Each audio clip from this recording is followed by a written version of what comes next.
Alors frères et sœurs, chers amis, il y a un mot dernièrement que j'ai entendu, un peu nouveau, un peu chez les jeunes, un petit peu familier peut-être, et je trouvais que ça s'appliquait assez bien à la fête de Noël. Et je me disais, Noël, c'est une dinguerie Noël. Alors je vais vous expliquer comment j'ai pu associer Noël et une dinguerie. Pour les anciens, vous demanderez aux plus jeunes pour savoir, mais je vais vous expliquer, vous allez comprendre. J'ai compris.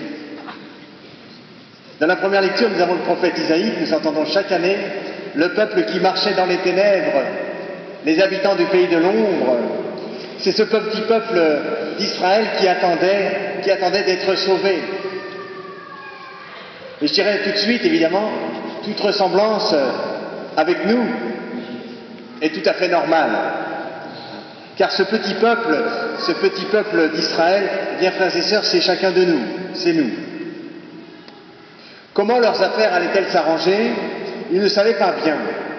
Ils avaient eu les prophètes depuis des siècles, comme on l'a entendu dans le martyrologe, qui a été chanté au début de cette célébration. Ils attendaient un Messie pour être sauvés. Alors ils ne savaient pas trop ce que c'était que le Messie, quelle forme il aurait ce Messie. Est-ce que c'était un homme providentiel? Est-ce que c'était un chef politique, un chef militaire? Est-ce que c'était même une période de l'histoire où enfin le petit peuple élu serait en paix? Ils ne savaient pas trop d'où viendrait le salut. Eh bien nous sommes bien souvent, frères et sœurs, exactement comme eux, dans la même situation qu'eux. Nous vivons notre vie de notre mieux à travers nos joies et nos peines, nos angoisses et nos espérances. Et nous aussi, bien souvent, nous attendons un sauveur. Alors, entre guillemets, on ne sait pas trop comment définir ce sauveur. Nous ne savons pas trop quelle forme il aura. Certains s'imaginent, si je gagnais au loto, vraiment je serais tiré d'affaire pour toutes sortes de choses. Si le cours de la bourse remontait, ça irait quand même beaucoup mieux pour moi. D'autres se disent, peut-être que le médecin qui m'a diagnostiqué une maladie grave s'est trompé. Peut-être que c'est par là que le salut va venir, une erreur. D'autres se disent, peut-être que mes parents vont se réconcilier. Peut-être que je vais être guéri de mes addictions, etc. Alors le petit peuple d'Israël, c'est donc moi-même. La Bible, c'est mon histoire.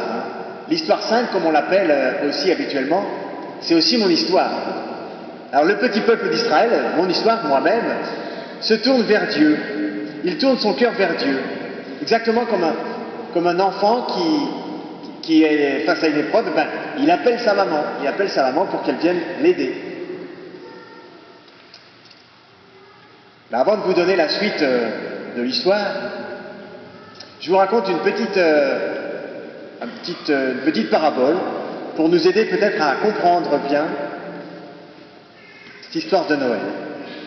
C'est une histoire assez classique, je l'applique à la fête de Noël. Imaginez deux jeunes filles qui sont devant la devanture d'une bijouterie. Alors là, la première jeune fille s'émerveille devant tous les bijoux, elle dit « Oh, je voudrais cette paire de boucles d'oreilles, et puis ça irait bien avec ce collier, et puis je prendrais aussi cette montre. Oh, puis regarde avec ce diadème, ça serait merveilleux. » Et puis elle se tourne vers sa copine qui dit rien, et elle demande à son amie « Et toi, qu'est-ce que tu voudrais ?» Et elle répond « Moi, je voudrais me marier avec le fils du bijoutier. » Alors on voit bien que cette deuxième jeune fille, elle passe à un tout autre niveau.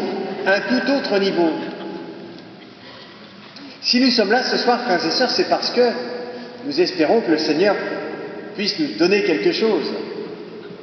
Nous attendons quelque chose pour notre vie.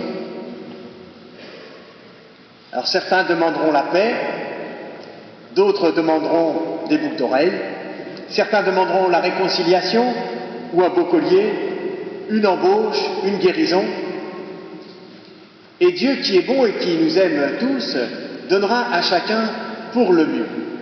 Il ne donnera pas toujours exactement ce que nous demandons, mais nous pouvons être sûrs qu'il donnera pour le mieux. Alors je vous dirais que pour vous aider à comprendre mieux pourquoi Noël c'est une dinguerie, ça n'a rien à voir avec tous ces cadeaux, tous ces dons que Dieu nous fait habituellement, qu'il nous donne par amour pour nous. Cette manière de faire, on demande à Dieu son aide, il nous donne des cadeaux. Ça se retrouve, frères et sœurs, je dirais, dans toutes les religions. C'est le principe de toutes les religions, on dirait. Mais ce soir, ça n'est pas ce que nous célébrons à Noël. À Noël, frères et sœurs, Dieu ne nous fait pas des cadeaux.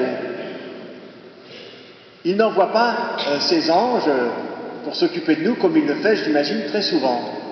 Non. Ce soir, Dieu décide de venir lui-même. À toutes nos prières, Dieu répond par sa présence. Tu m'as appelé, je suis là, à la porte de ton cœur. Alors, frères et sœurs, ça c'est vraiment la dinguerie de notre religion chrétienne. Dieu lui-même vient à nous. Alors imaginons, je redessine une autre histoire, nous avons fait une requête qui nous tient très à cœur à un personnage très important et nous espérons vraiment qu'il réponde favorablement à notre demande. On envoie notre demande et en réponse, ça sonne à la porte de notre petite maison, on ouvre et c'est ce personnage très important lui-même qui est là et qui nous tend la main. Alors j'imagine qu'il y en a qui vont être tellement stupéfaits que vite ils referment la porte. Ils referment la porte, paniqués. Soit, comme la jeune fille devant la devanture, ils passent à un autre niveau, à une autre dimension, et ils accueillent chez eux ce personnage qui a tout pouvoir. Faire des prières à Dieu et garder Dieu à distance, peut-être certains diront une certaine distance de sécurité, c'est une chose. Et toutes les religions marchent ainsi. Mais faire des prières et demander à Dieu son aide, son soutien, pour nous soutenir, nous donner sa force dans les épreuves, et qu'en réponse, Dieu vienne lui-même, alors, frères et sœurs, ça c'est inimaginable. Ça n'est pas prévu dans les religions normales. C'est à proprement parler ce que les jeunes appellent une dinguerie. À Noël, Dieu se déplace lui-même et vient jusqu'à moi. Alors je fais une remarque, et ce sera la question conclusive.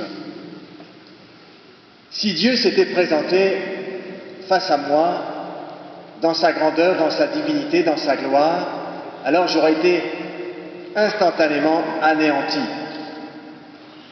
Mais Dieu a eu cette astuce, qu'il s'est fait petit, qu'il s'est fait pauvre, qu'il est devenu en enfant, et qu'il se présente à moi sans violence. Dieu n'est jamais violent. Il respecte entièrement ma liberté. Et voici la question conclusive de cette réflexion de Noël, frères et sœurs. Seigneur Dieu, Jésus, est-ce que je préfère te laisser dans ton ciel, très loin, loin de moi et loin de ma vie, me croyant plus malin tout seul? Ou est-ce qu'à partir d'aujourd'hui, j'ose t'ouvrir la porte de mon cœur? Amen.